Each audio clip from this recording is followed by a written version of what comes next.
Green GDP. अब देखते हैं ग्रीन जीडीपी के बारे में। तो जो इकोसिस्टम रिसोर्सेस है जैसे कि मिनरल डिपॉजिट्स हो गए, water resources, soil nutrients, fossil fuels etcetera, ये सब क्या है, कैपिटल एसेट है।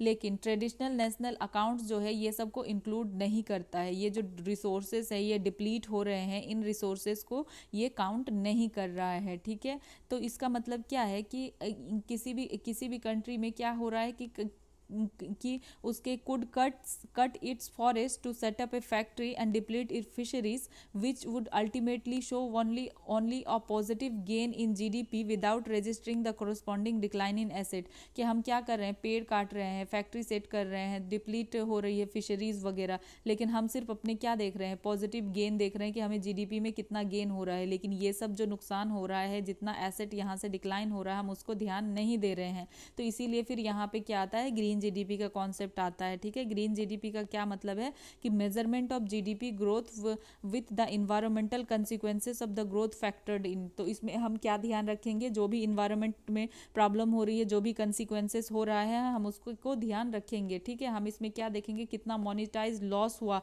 बायोडाइवर्सिटी का, कितना जो है कॉस्ट इंक्रीज हुआ क्लाइमेट चेंज के लिए, क्योंकि क्लाइमेट चेंज की वजह से बहुत सारा डिप्लीशन, बहुत नुकसान हो रहा है। ठीक है, तो ग्रीन जीडीपी इज बेसिकली क्या है, index of economic growth of particular country. तो ये क्या है, इंडेक्स है इकोनॉमिक ग्रोथ का पर्टिकुलर कंट्री में। लेकिन इसमें क्या हो रहा है, इसमें इंक्लूड किया जा रहा है इन्वायरमेंटल कंसिक्वेंसेस को भी ध्यान में रखा जा रहा है। ठीक है, इन्वायरमेंट इकोनॉमिक एक्टिविटीज़ में इसको भी ध्यान दिया जा रहा है कि हाँ हमारी कितना जो है लॉस हो रहा है इकोनॉमिक में, इन्वायरमेंट को कितना ज़्यादा नुकसान पहुंच रहा है। तो इसी को हम लोग कहेंगे जीडीपी। ये क्या मेज़र करता है, how a country is prepared for sustainable development. तो इसी से ये मेज़र हो रहा है कि एक कंट्री कैसे सस्टेनेबल डेवलपमेंट के लिए प्रिपेयर होगा। क्योंकि फिर अगर हम ये देखेंगे फ्यूचर जनरेशन के लिए क्या बच रहा है, क्योंकि अगर सारे रिसोर्सेज डिप्लीट हो जाएंगे तो हम उसका भी ध्यान रख रहे हैं। तो ये फिर एक तरीके से सस्टेनेबल डेवलपमेंट हुआ, जो कि एक नेसेसरी कंडीशन है। देन एक इम्पॉर्टेंट और है कार्बन टैक्स। तो कार्बन टैक्स के बारे में देख लेते हैं कि इंडिया में ऐसा कोई यूनिफॉर्म जो है कार्बन टैक्सेशन तो है नहीं।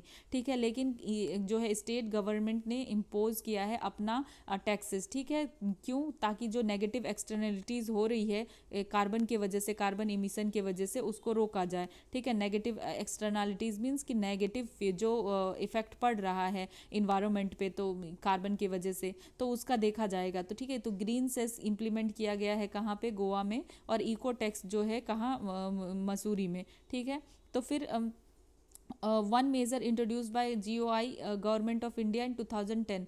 तो जो है गवर्नमेंट ऑफ इंडिया ने 2010 में एक मेजर जो है इंट्रोड्यूस किया था। वो मेजर क्या था, क्लीन एनर्जी सेस था, जिसका एम क्या था, इसका एम था कि इंसेंटिवाइज करना, अगर आप क्लीन फ्यूल यूज़ करोगे तो क्लीन फ्यूल को यूज़ करना को इंसेंटिवाइज किया जाएगा by increasing the cost of consuming coal. ठीक है, तो जो लोग कोल कंज्यूम कर रहे हैं ना, उस कोल के प्राइस को बढ़ा दिया जाएगा। ठीक है, और उस पोर्शन को फिर कहाँ यूज़ किया जाएगा, क्लीन एनर्जी प्रोजेक्ट्स में उस पोर्शन को यूज़ किया जाएगा। मतलब क्या किया जाएगा, जो कोल कंज्यूम कर रहे हैं, कोल पे पैसा बढ़ाया जाएगा और उसी पैसे को कहाँ यूज़ किया जाएगा, क्लीन एनर्जी प्रोजेक्ट्स में यूज़ किया जाएगा। लेकिन जब से जीएसटी इंट्रोड्यूस हुआ है 2017 में, तो क्लीन एनर्जी सेस को एबोलिश कर दिया गया है और इसके जगह पे क्या लाया गया है, जीएसटी कंपनसेशन लाया गया है कोल प्रोडक्शन पे।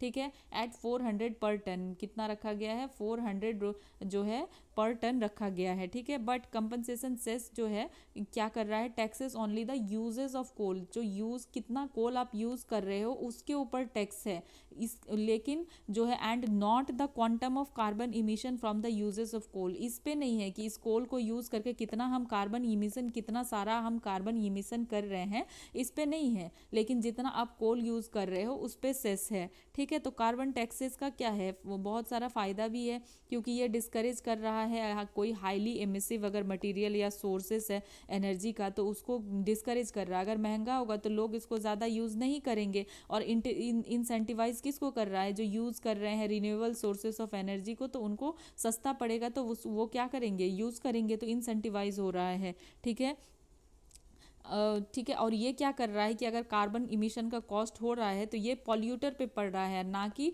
पब्लिक पे। तो ये एक अच्छी बात है। तो कार्बन टैक्स के बारे में हमने पढ़ लिया। अब हम देख सकते हैं वर्ल्ड बैंक और आईएमएफ का क्लासिफिकेशन ऑफ कंट्रीज। ठीक है। तो वर्ल्ड बैंक कैसे क्लासीफाई करती है? तो world bank classifies the world's economies based on estimates of gross national income per capita based on nominal exchange rate. तो वर्ल्ड बैंक कैसे क्लासीफाई करती है? इनकम के ऊपर क्लासीफाई करती है। कौन सी income? Gross national income per capita. ठीक है। किस based on nominal exchange rate, nominal exchange rate के हिसाब से ये देखती है gross national per capita income. ठीक है। और फिर इसी से एस्टिमेट करती है इकोनॉमीज़ को। ठीक है। तो जीएनआई पर कैपिटा एस्टिमेट को और भी इनपुट के रूप में यूज़ किया जाता है वर्ल्ड बैंक के द्वारा। काफ़ी सारे जो ऑपरेशनल क्लासिफिकेशन किए जाते हैं इकोनॉमीज़ के, उसके लिए। ठीक है। और उनकी जो है लैंडिंग एलिजिबिलिटी को देखने के लिए कि किस इकोनॉमी को कितना लैंड किया जाना चाहिए, नहीं जाना चाहिए। तो उसके लिए वो क्या देखती है? Gross national income per capita based on nominal exchange rate. ठीक है। तो अब इनके अकॉर्डिंग जो है, जो हाई इनकम कंट्रीज़ है, ठीक है, पहले देखते हैं लो इनकम से। जो लो इनकम कंट्रीज है, इनका जीएनआई पर कैपिटा कितना होना चाहिए? 1085 $। ठीक है। और फिर अगर मिडिल इनकम है, तो जिसमें लोअर मिडिल आता है, तो वो कितना होना चाहिए? 1085 टू $4,255 तक होना चाहिए। ये हो गया मिडिल इनकम। देन फिर इसी तरीके से अपर इनकम आता है 4,255 टू $13,205। ठीक है। देन हाई इनकम कंट्री आता है $13,205 से अगर ज़्यादा किसी की जीएनआई पर कैपिटा इनकम है, तो फिर उसको देखा जाता है। इंडिया जो है लोअर मिडिल ग्रुप में पड़ता है,